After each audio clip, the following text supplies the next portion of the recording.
নমস্কার। অনেক অনেক নমস্কার। স্বাগত আমরা জানাচ্ছি নিউজ বাংলাতে। যে সম্প্রতি যে ঘটনা ঘটেছে আপনি হয়তো শুনে থাকবেন। হুম, যে হুম, ছোট জাগুলিয়াতে সেখানে একটি লোকনাথ মন্দিরে একজন আ তাণ্ডব চালায় এবং হুম, সেখানে কিন্তু বাবাকে অভিযোগ যে রীতিমতো বাবার গায়ে অ্যা হুম, জুতো মারা হয়। তো এই হুম। বিষয়ে আপনার কি বক্তব্য বা আপনি কি বলবেন এই ঘটনাটা? হ্যাঁ, প্রথম কথা একটা জিনিসই বলি যে হিন্দুদের উপর আক্রমণ বাংলায় তথা সারা ভারতবর্ষে তথা আমাদের পার্শ্ববর্তী দুটো দেশ যেটা আগে অখণ্ড ভারতের অংশ ছিল, সেখানে হিন্দুদের ওপর আক্রমণ, হিন্দুদের মন্দির ভাঙা এবং যে সমস্ত মূর্তি আছে আমরা তো কিছুটা পৌত্তলিক, কিছুটা আধ্যাত্মিক এভাবে আমরা নিরস্বরবাদীও আছি এবং যে সমস্ত সনাতনী মহিলা আছেন তাদের উপর ধর্ষণ এটা একটা নিত্য নৈমিত্তিক ব্যাপার। তার কারণ বিশেষ সম্প্রদায়, আমি একদম নাম যদি বলতে বলেন তাহলে আমি নাম ধরে বলবো। আহ, আহ, কোরআনের কতগুলো আয়াত আছে যেখানে বলা হচ্ছে যে কাফেরকে ধ্বংস করা, কাফেরকে বন্ধু হিসেবে না গ্রহণ করা, এটা কোরআনের নির্দেশ। সেখানে সেখানে আহ, আমাদের সনাতনীদের উপর আক্রমণ আসবে এটুকু তো জানা ঘটনা। এবার কথা হচ্ছে যে সেখানকার স্থানীয় প্রশাসন কতখানি সেটাকে রক্ষা করতে পারেন। এবার কথা হচ্ছে এইখানে মানে পশ্চিমবঙ্গে যিনি প্রশাসক হিসেবে আসেন তিনি বারংবার হুমকি দেন যে যদি ছেড়ে দেওয়া হয়, আমি একটি কমিউনিটিকে ছেড়ে দিই তাহলে কি হতে পারে, 1 সেকেন্ডের মধ্যে দেখিয়ে দেবে, 12টা বাজিয়ে দেবে, এই ধরনের বিষয়গুলো আছে। তো সেক্ষেত্রে আমাদের উপর আক্রমণ আসবে, কোনো একটি সম্প্রদায়কে বিশেষভাবে প্রশ্রয় দেওয়া হবে, এটুকু তো জানাই ঘটনা। আচ্ছা, আপনি বললেন প্রশ্রয় বা যাই কিছু। কিন্তু হুম, আ আ আমাদের তো এটা গণতান্ত্রিক দেশ। সেখানে প্রত্যেকের নিজের, নিজের ধর্মকে পালন করার তার আস্থাকে মানে সম্মান আ আ অন্যরা দেবে সেটাকে আশা করা, তার তো অধিকার আছে তার ধর্মকে পালন করার। সেই ক্ষেত্রে আপনি বলছেন যে প্রশাসনিক ক্ষেত্রে যাই হোক, হিন্দুদের, হিন্দুদের কতখানি নিজেদের যে এই যে সংবিধান বা নিজেদের যে আ আ যে আস্থার জায়গা সেটাকে সঠিকভাবে রাখার জন্য কি করা উচিত? তাহলে আপনি যখন বলছেন যে এটা একমাত্র এবং একমাত্র যে উপায় আছে যে সনাতনীদের অর্থাৎ হিন্দুদের এক হওয়া ছাড়া কোনো কিছুর অপশন অন্য কিছু খোলা নেই। সে এমন হতেই পারে যে তারা বিভিন্ন রাজনৈতিক মতবাদের চিন্তার বিভিন্ন আহ, মানে পার্টিজান পলিটিক্স যেটাকে বলে আমরা, পার্টিগতভাবে পলিটিক্স যেটা বলে, সেটার বাইরে উঠে নিজের ধর্ম, নিজের অস্তিত্ব, নিজের সংস্কৃতি, নিজের মূল্যবোধ এবং সেটাই তো ধর্ম। হুম, তো সেই ধর্মকে রক্ষা করার জন্যই তাদের এক হয়ে এই যে আগ্রাসী বিধ্বংসীকারী যে মতবাদ, তারা অন্য কারুর মতবাদকে সহ্য করতে পারে না, সেই ঘটনাকে রোখার দায়িত্ব কিন্তু আমাদেরই হাতে নিতে হবে।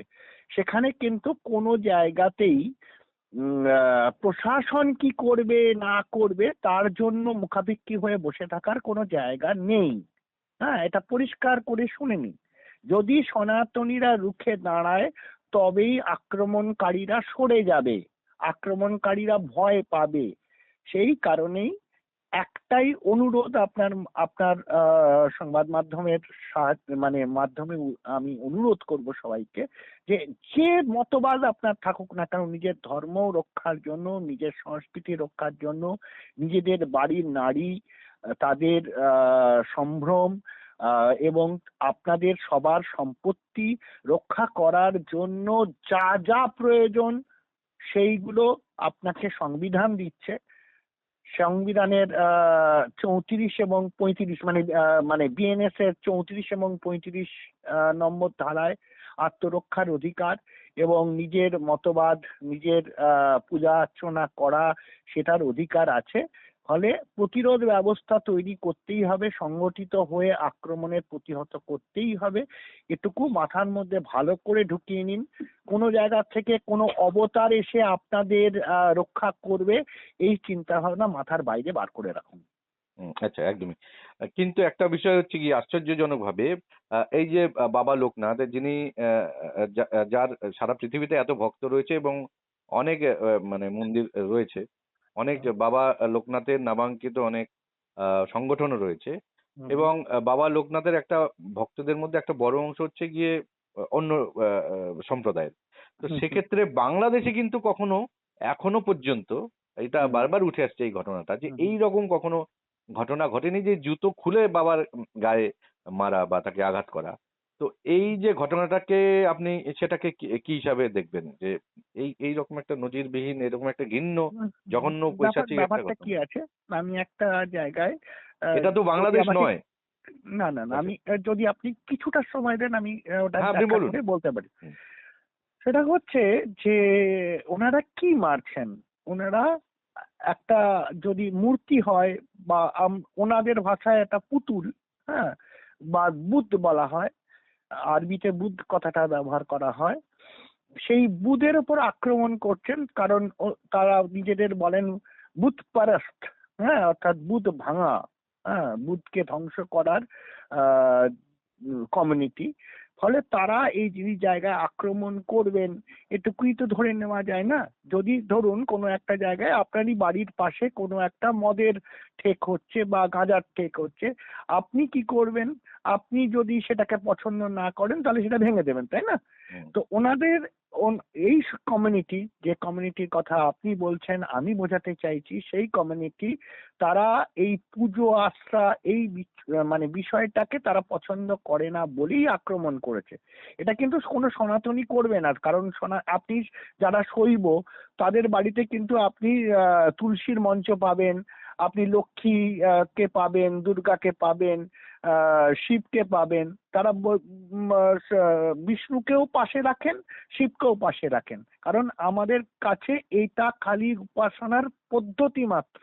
আমাদের কাছে যে ব্রহ্মের উপাসনা আমরা করি, তিনি মানে নিরাকার ব্রহ্ম, হ্যাঁ, তার কাছে পৌঁছানোর উপলক্ষ মাত্র। কিন্তু যারা এই জিনিসটাকে ভাঙতে চাইছেন, এই ধরনের জুতো দিয়ে মারছেন, লাঠি দিয়ে ভাঙছেন। আপনি জানেন গতকালকে বহরমপুরের শ্যামবাজার বলে একটা জায়গা আছে, সেখানে আপনার মানে কালী মূর্তি ভাঙা হ্যাঁ, হয়েছে। কালীবন্ধু সে একটা ঘটনা কালী এসেছিলাম, হ্যাঁ, হ্যাঁ, হ্যাঁ। ফলে খবর বেরিয়েছে। বিষয়টা এটাই বিষয় যে আমি কাউকে পুজো করতে দেবো না, তার মূর্তি ভাঙবো।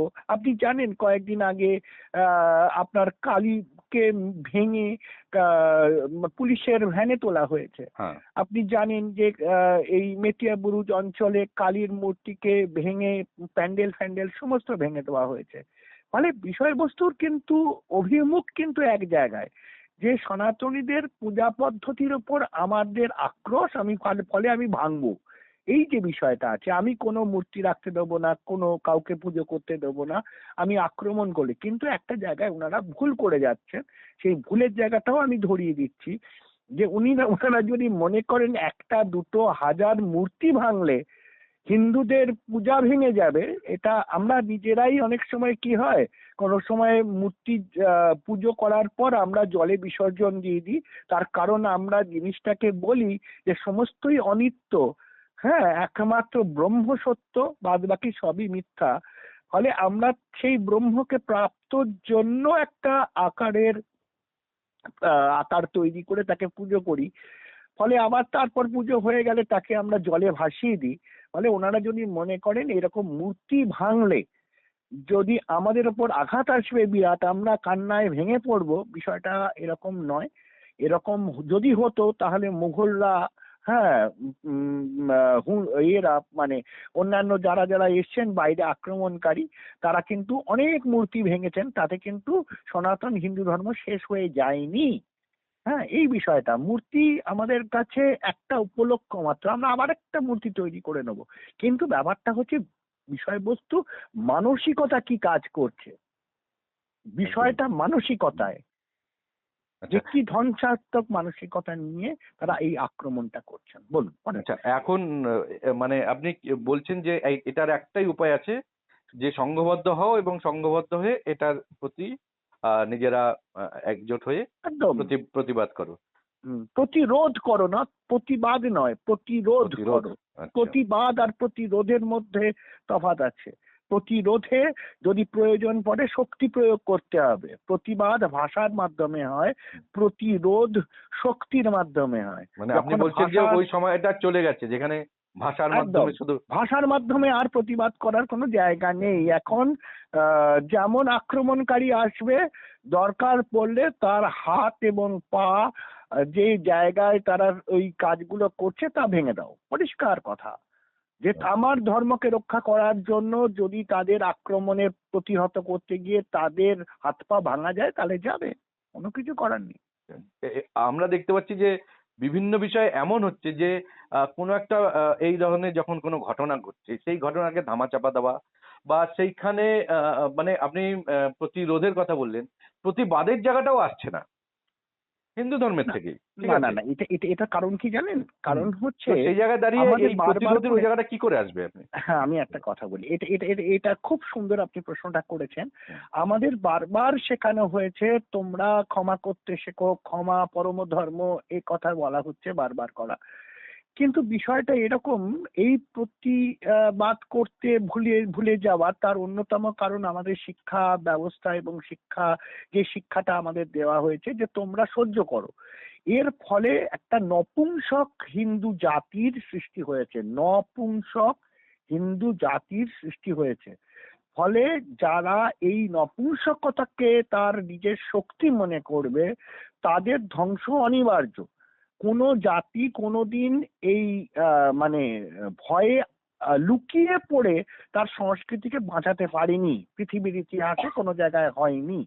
ফলে পৃথিবীর ইতিহাসে সেই জাতি দাঁড়িয়ে আছে যে জাতি প্রতিরোধ করতে পেরেছে, নিজের অস্ত্র তুলে ধরতে শিখেছে তার ধর্মকে বাঁচানোর জন্য, তার সংস্কৃতিকে বাঁচানোর জন্য, তার নারীদের বাঁচানোর জন্য, তার দেবতা, তার সমস্ত মানে যে মন্দির, তার ভূখণ্ড বাঁচানোর জন্য অস্ত্র যখন তুলে ধরেছে তখন আক্রমণকারীরা সরে গেছে, পরাস্ত হয়েছে। তারা মানে আক্রমণ থেকে আর মানে পলায়ন করেছে। ফলে যে জাতি মনে করে যদি যে আমি আমার সংস্কৃতিকে রক্ষা করব, যে কারণে আমি আগেও বললাম আর কি, যে সনাতন হিন্দু ধর্মের সবাইকে এক হয়ে রাজনৈতিক যত মতবিভেদ আছে সেটাকে মুছে একসঙ্গে এসে প্রতিরোধ ব্যবস্থাটা গড়ে তুলতে হবেই, হবে নয় হবেই। অনেক অনেক ধন্যবাদ আমাদেরকে সময় দেওয়ার জন্য এবং নমস্কার আপনার নমস্কার। আপনার যে বক্তব্য সেটা আমাদেরকে জানানোর জন্য।